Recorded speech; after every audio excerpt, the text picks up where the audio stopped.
জামিন দেওয়া হয়েছে এবং আগ্রহ যেটা ছিল সম্প্রতি আমরা দেখছি সেসব সন্ত্রাসীদের সামনে আসছে নানা কাজে অস্থিরতা অশান্তি হচ্ছে। টিটন নামে গত 28 তারিখে একজন মারা গিয়েছে এবং চিন্তাই বেড়ে গেছে, আইন শৃঙ্খলার অবনতি হচ্ছে নানা জায়গায়। এই বিষয়টা নিয়ে স্বরাষ্ট্রমন্ত্রী হিসেবে আপনার কি বক্তব্য আছে? আপনারা কি করতে এটা তো একটা প্রচলিত যেভাবে কমপ্লেন করতে হয় এভাবে আর কি। আর কোনো কোয়েশ্চেন আছে?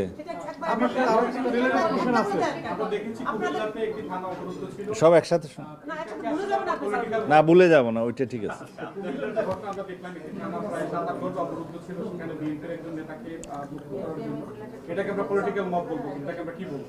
আর কোনো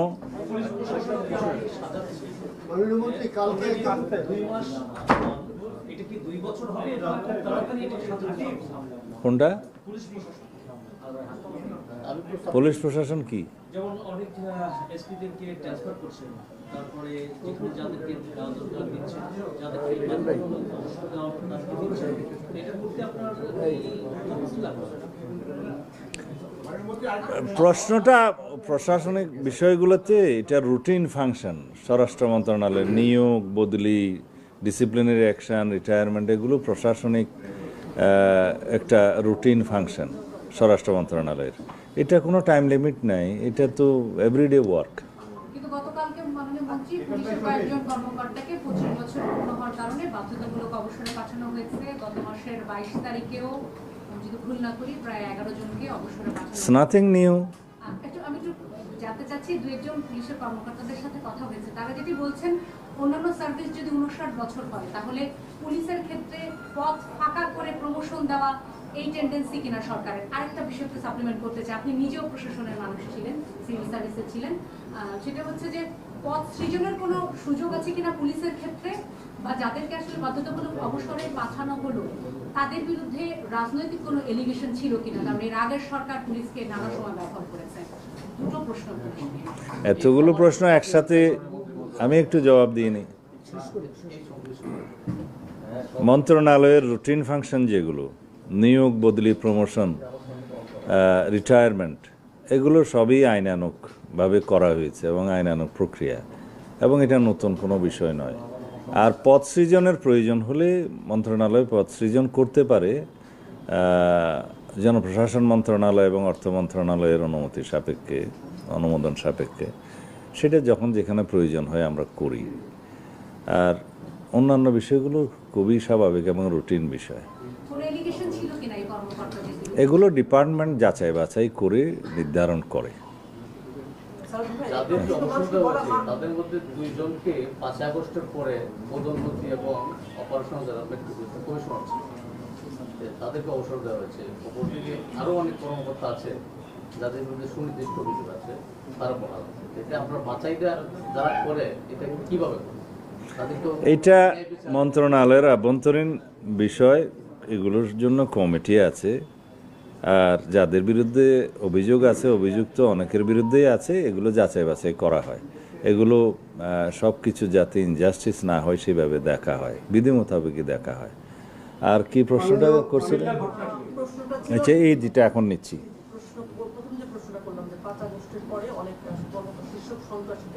ও হ্যাঁ, ওইটা আর কমে। হ্যাঁ না, 5ই আগস্টের পরে অনেক শীর্ষ সন্ত্রাসী এবং অনেক দাগী আসামি জেলখানা থেকে বেরিয়েছে, আমরা তখন লক্ষ্য করেছি। এটা তারা জামিনে বেরিয়েছে, এটা আদালতের বিষয়। তো কিভাবে বেরিয়েছে, আদালত কেন জামিন দিয়েছে, সেটা আদালতেরই বিবেচ্য বিষয়, আমাদের কোনো বিবেচ্য বিষয় না। আমি জবাব দেওয়ার আগে যদি মাঝখানে আরেকটা বললে তো হয় না।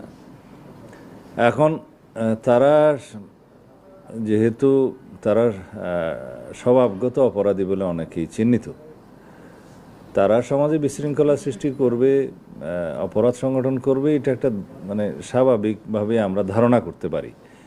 কিন্তু পুলিশ কোনো অ্যাকশন নিতে গেলে সেই ক্ষেত্রে আমাদেরকে আইনানুগভাবে যেতে হয়, এবং কারো যদি অভিযোগ থাকে, থানায় মামলা থাকে, সেটা তদন্ত করে যেতে হয়। আর যেগুলোর কথা আপনারা বললেন যে একজন শীর্ষ সন্ত্রাসী নিহত হয়েছে, সেই বিষয়ে পুলিশ তদন্ত করে দেখছে, এবং সে শীর্ষ সন্ত্রাসী হোক আর যাই হোক, হত্যাকাণ্ড মানেই হত্যাকাণ্ড, সেটা আইনের আওতায় অবশ্যই আসবে। কেউ যদি সে বিষয়ে মামলা দায়ের করে অথবা পুলিশ ইউডি মামলা করে, সেটা তদন্ত হবে। এটা স্বাভাবিক প্রক্রিয়া, এখানে ব্যতিক্রম হিসেবে দেখার কোনো কারণ নেই।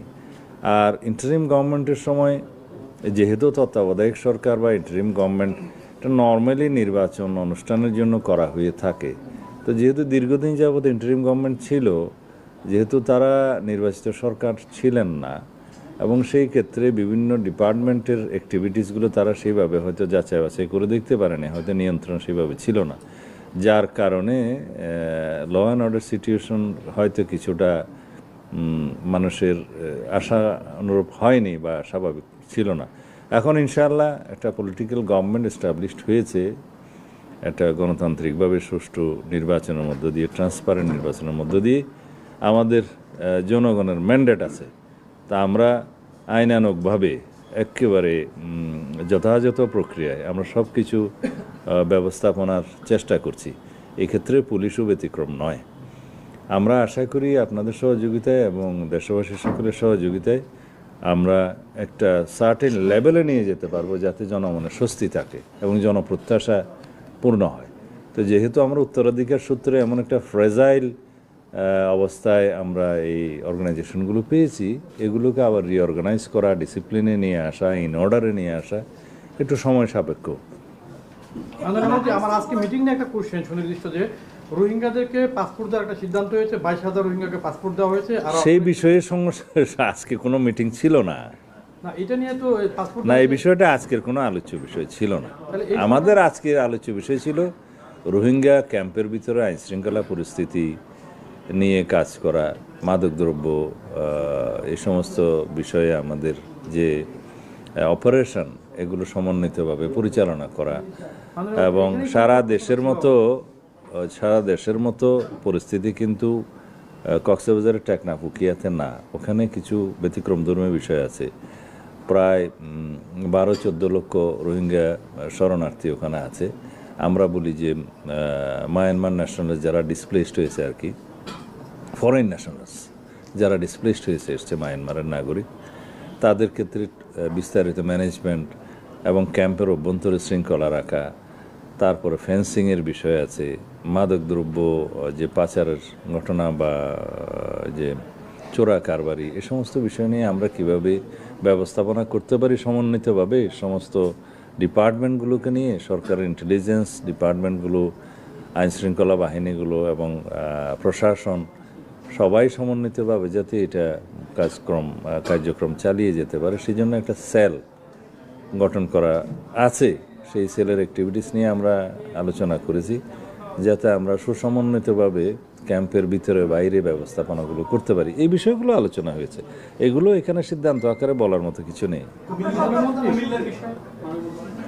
কুমিল্লাতে একটা ঘটনা হয়েছে, আমি গতকালকে শুনেছি, এবং এই বিষয়ে একজনকে আটক করা হয়েছিল, পরে তাকে বন্ড নিয়ে ছেড়ে দেওয়া হয়েছে। এই বিষয়টা ছিল সম্ভবত একটা বাস স্ট্যান্ডের বা বিভিন্ন রকমের যানবাহন, ছোট বড় যানবাহনের একটা স্ট্যান্ডের ইজারা নিয়েছিল, এবং ইজারার যে টাকা নির্ধারণ করা আছে তার চাইতে সম্ভবত বেশি আদায় করছিলেন। তো এই কমপ্লেনের ভিত্তিতে জনগণ কমপ্লেন জানালে থানায় তাকে ডাকা হয় এবং সেখানে বন্ড নেওয়া হয়। তারপরে বাস স্ট্যান্ডে ওখানে সাইনবোর্ড দিয়ে কোন যানবাহনের জন্য কত ফিস নির্ধারিত সেটা টানিয়ে দেয়া হয়। তারপরে জনগণের সাথে কথা বলে পরিস্থিতি শান্ত করে তাকে ছেড়ে দেওয়া হয়েছে। মাননীয় মন্ত্রী, এই মাদকদ্রব্য নিয়ন্ত্রণ অধিদপ্তর তো একটা আপনার নিয়ন্ত্রণের একটা প্রতিষ্ঠান, এখানে সিন্ডিকেটের একটা অভিযোগ, অনেক পুরানো একই চক্র ঢাকাতে চাকরি করছে দীর্ঘদিন ধরে, বারগুলি এখন সিকিউরিটি নাই, এখানে অভিযান নিয়ে ঝামেলা হচ্ছে, উত্তরাতে, গুলশানে, বনানীতে। এটা নিয়ে আপনি কোনো নির্দেশনা আছে কিনা, যে ঢাকাতে একই গ্রুপ বারবার দীর্ঘদিন ধরে চাকরি করছে? এটা আপনার মতে হয়তো তাই, আমরা এখনো পর্যন্ত রিঅর্গানাইজেশনে আছি, আমরা রিশাফল করব, এবং যেটা মাদকদ্রব্য নিয়ন্ত্রণ অধিদপ্তরের যারা কর্মকর্তা আছেন, যারা অপারেশনে আছেন, শুধুমাত্র ওই নার্কোটিক্স ডিপার্টমেন্ট অপারেশন করে না, অপারেশনটা পুলিশ করে, র্যাব করে, আমাদের অন্যান্য সংস্থা করে, ইন্টেলিজেন্স গ্রুপগুলো সাপোর্ট দেয়। এই হিসাবে আমরা দেশে মাদকের যে ছড়াছড়ি হয়ে গেছে এবং এটা একদিনে হয়নি, এই অবস্থা থেকে আমরা নিষ্কৃতি পাওয়ার জন্য খুব জোরালো অভিযান পরিচালনা করছি। আপনারা সাংবাদিক হিসেবে আপনাদের নিশ্চয়ই এটা খবর পাওয়ার কথা। প্রত্যেক দিন আমাদের এই বিষয়ে অগ্রগতি আছে। মাদক, তারপরে অস্ত্র, চাঁদাবাজি, এই সব বিষয়ে আমরা একই সাথে যৌথ অপারেশনও করছি, আবার পুলিশ নিজেরা অপারেশন করছে, র্যাব অপারেশন করছে, মাননীয় অগ্রগতি আছে। এগুলো নিয়ে কি বিশেষ কোনো অপারেশনের প্ল্যান আছে আপনাদের? এগুলাই তো বিশেষ অপারেশন করছি। মে মাসের 1 তারিখ থেকে আমরা শুরু করেছি, সারা দেশেই চলছে। তা এখন মাদকের সাথে যারাই জড়িত, এটা ব্যবহারকারীকে না ধরে আগে যারা মাদক ব্যবসার সাথে জড়িত, যারা বড় চোরাচালান করে, সীমান্ত দিয়ে হোক, এখানে হোক, ভিতরে হোক, তাদেরকে আমরা আটক করার ব্যবস্থা করছি। এমনিতে যারা নেশা করছে তাদের তো ধরাটা ইজি, সেগুলো আছে। মাননীয় মন্ত্রী, আপনি গত কিছুদিন আগে কোস্টগার্ডের অনুষ্ঠানে বলেছিলেন যে জঙ্গি বলে কিছু নেই, বা ফ্যাসিস্ট সরকারের সৃষ্ট, এটা আমরা নিউজও করেছি। পাশাপাশি আমাদের তথ্য উপদেষ্টা বলেছেন এটা বিপরীতে গেছেন আর কি। তো এই ব্যাপারে আপনার বক্তব্য এবং মাননীয় তথ্য উপদেষ্টার বক্তব্যের সাথে একটা অমিল পাওয়া যাচ্ছে। তো আমি মনে করি যে আচ্ছা, আমি কে? আমি স্বরাষ্ট্র বলছি। তা আমি যেটা বক্তব্য দিয়েছি ওইটাই তো আপনারা ছাপিয়েছেন। জি জি জি।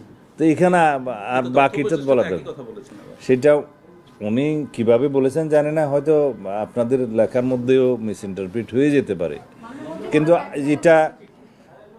যেটা ডিসিপ্লিন এবং সংশ্লিষ্ট মন্ত্রণালয় কি বলেছে সেটাই তো শুনতে হবে। তারপর দুটো প্রশ্ন একটু কাইন্ডলি, একটা হলো যে এখনকার আইন শৃঙ্খলা নিয়ে স্বরাষ্ট্রমন্ত্রী হিসাবে আপনি মানে কি বলবেন, নাম্বার 1, নাম্বার 2 রোহিঙ্গাদের এতক্ষণ তো স্বরাষ্ট্র মন্ত্রণালয় সম্পর্কিত বক্তব্য দিলাম, আইন শৃঙ্খলা নিয়ে বক্তব্য দিলাম। আপনি কি এখনকার এটা নিয়ে বা কতটা সন্তুষ্ট? মানুষ তো একটু আতঙ্কে আছে যে ছিনতাই করছে, ছিনতাই করে আমার খুন করে ফেলছে। আর এটা হলো রোহিঙ্গাদের ফিরিয়ে দেওয়ার ব্যাপারে এই সরকার, আপনার সরকারের কি আসলে কোথায় রোহিঙ্গা ফিরিয়ে দেয় আর কোথায় আইন শৃঙ্খলা? দুইটা মিটিংটা ছিল, মিটিংটাতে ছিল এই জন্য। না, ওটা তো বলে ফেলেছি যে আজকে ওই সিদ্ধান্তগুলো এখানে বলার মতো পর্যায়ে আমরা এখন রেজলিউশন করি নাই। বিষয়টা যদি বলতেন যে পাসপোর্ট ওই বিষয়ে মিটিং ছিল না, তবু একটু আমরা ক্যাম্প ম্যানেজমেন্টের বিষয়ে কথা বলেছি। রোহিঙ্গা ক্যাম্পের ভিতরে বাইরে এটা আইনশৃঙ্খলা পরিস্থিতি নিয়ন্ত্রণে আনা এবং ম্যানেজমেন্টের বিষয়, আর ওখানে যৌথ অপারেশনের বিষয়, এই যে জয়েন্ট ফোর্স কীভাবে অপারেশন করবে, রোহিঙ্গা কেন্দ্র অভ্যন্তরে তার ডিসিপ্লিন কী হবে, লিডারশিপ কী হবে, এই সমস্ত বিষয়ে কথা হয়েছে। এটা এখানে এর বিস্তারিত কিছু বলার নেই। সৌদি আরবে অবস্থানরত রোহিঙ্গাদের যে পাসপোর্ট দেওয়া হচ্ছে, ওই বিষয়ে যখন মিটিং হবে তখন বলবো, ওই বিষয়ে মিটিং হয়নি। পুলিশের পোশাক পরিবর্তনের প্রক্রিয়াটা কত দূরে এগুলো, এটা একটু যদি বলেন কি অবস্থায় আছে? ধন্যবাদ, ধন্যবাদ এই বিষয়ে কোশ্চেন করার জন্য। গতকালকে একজন সাংবাদিক, আমি এটা বলে দিই, এটা একটু পরে বলি। আমরা লক্ষ্য করেছি সারা দেশে এবং পুলিশ বাহিনীর মধ্যে যে বিদ্যমান তাদের পোশাক আছে, এটা নিয়ে কেউ সন্তুষ্ট না, এবং এইটার যেটা দৃশ্যমান যে এই পোশাকটা আসলে ওয়াইডলি অ্যাকসেপ্টেডও হয় নাই, মানানসই না শুদ্ধ বাংলায়।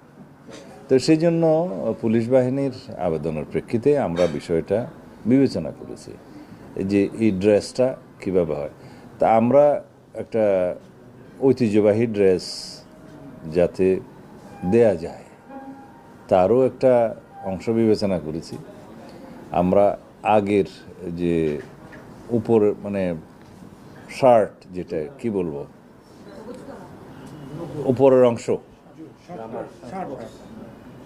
আগে যেটা ছিল মেট্রোর জন্য এবং সারা দেশের জন্য, সেটা আমরা বহাল রেখেছি। তবে প্যান্ট পাজামা সেটা আমরা খাকি ড্রেস দিয়েছি।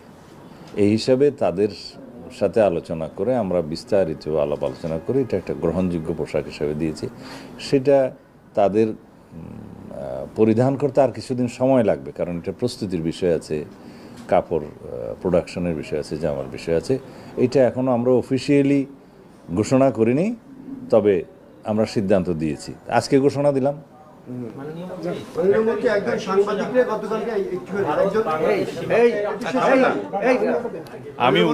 সাংবাদিককে গতকালকে বিদেশ যেতে দেওয়া হয়নি, কোনো কারণও বলা হয়নি। কি নাম? ইসলাম মিঠু। ঢাকা নজরুল ইসলাম সভাপতি। নজরুল ইসলাম নজরুল ইসলাম মিঠু উনি কি? উনি ওকাবের সভাপতি। আচ্ছা আচ্ছা, আমি বিষয়টা খোঁজ নিয়ে দেখি। অনেক যুবক পাহাড় থেকে এবং ক্যাম্প থেকে সে মায়ানমার যাচ্ছে এবং আরাকান আর্মির পক্ষে তারা আরাকান আর্মির কাছে তারা প্রশিক্ষণ নিচ্ছে এবং বাংলাদেশ অস্ত্র সহ ফিরছে। এমন একটি প্রতিবেদন আমাদের কাছে আছে, গোয়েন্দা প্রতিবেদন। এই বিষয়ে কি আপনারা আলোচনা করেছেন? না, এটা আমি আপ টু ডেট না, পরে কোনো সময় খোঁজ নিয়ে বলবো। আমি উঠি।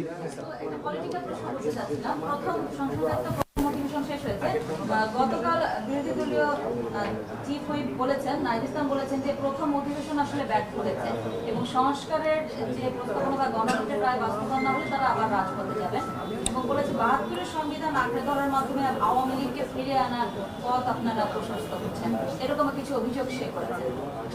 আচ্ছা, এগুলো তো সবই পুরাতন অভিযোগ, আজকে নতুন তো না। এখন একজন বিরোধী দলের চিফ হুইপ তার মতামত উনি দিতেই পারেন। আমরা তো আমাদের বক্তব্য দিয়েছি। ইতিহাসের মধ্যে সবচেয়ে সফল অধিবেশন ছিল এই অধিবেশন। দীর্ঘ ১৭ বছরের পরে গণতান্ত্রিকভাবে নির্বাচিত এই পার্লামেন্ট, এই পার্লামেন্টের প্রথম অধিবেশন ছিল সবচেয়ে লাইভলি, ভাইব্রেন্ট, এবং এই পার্লামেন্টের কন্ট্রিবিউশন ছিল ইতিহাসের মধ্যে সবচেয়ে বেশি আইন প্রণয়ন হয়েছে এই পার্লামেন্টে। সবচেয়ে বেশি বিতর্ক না হলেও সৌহার্দ্যপূর্ণ পরিবেশে বিতর্ক হয়েছে এই পার্লামেন্টে। এখানে পজিশন ছিল, অপোজিশন ছিল, সবার বক্তব্য ছিল, কিন্তু ভ্রাতৃত্বপূর্ণ একটা সম্পর্ক ছিল, সৌহার্দ্যপূর্ণ সম্পর্ক ছিল। তো সুতরাং সব কিছু মিলিয়ে আমরা কোনো সময় বিরোধী দল এবং সরকারি দল মিলে একসাথে কমিটি করেছি, সেটা জাতি দেখেছে এবং জাতীয় ইস্যুগুলোতে আমরা একসাথে কথা বলেছি, ঐক্যবদ্ধ হয়েছি এবং বিভিন্ন বিষয়ে মতবিরোধ থাকতেই পারে বিরোধী দল এবং সরকারি দলের মধ্যে, সেই মতবিরোধগুলো তারা প্রকাশ করেছে, আমরা আমাদের মত দিয়েছি। এই ডিবেটটা তো হবেই, এই দ্বিমত এবং ভিন্নমত পোষণ করার জন্যই তো গণতন্ত্র। তো সুতরাং তার বক্তব্য তিনি দিয়েছেন, আমার বক্তব্য আমি দিলাম। খোদা হাফেজ।